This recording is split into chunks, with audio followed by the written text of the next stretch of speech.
Bố ạ, như con bò ấy. Giống con không? Có giống con không? Hả? Có giống con không? Giống thế. Này, 1, 2, 3. Ông nào không ạ? Như con bò hả con? Hả? Buồn cười quá. Cười. À. Không phải kiểu đấy kia nhá. Này. Ê. Đây bố đây cơ mà. Ngọc ơi. Ngọc. Ngọc ơi. Bố đây cơ mà.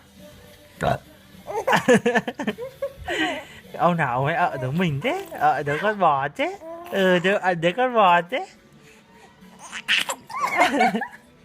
Này Ngọc ơi, Ngọc ơi. Ngọc.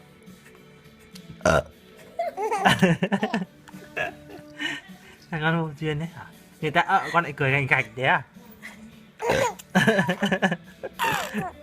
Này. Nghe không được cười, chả vờ mình chỉ cười thầm thôi chứ. Chắc mình cười to hơn của bố à?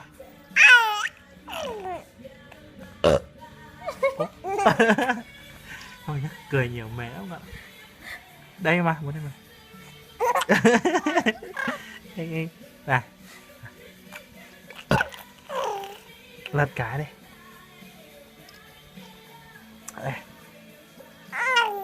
Thôi mệt lắm nhỉ.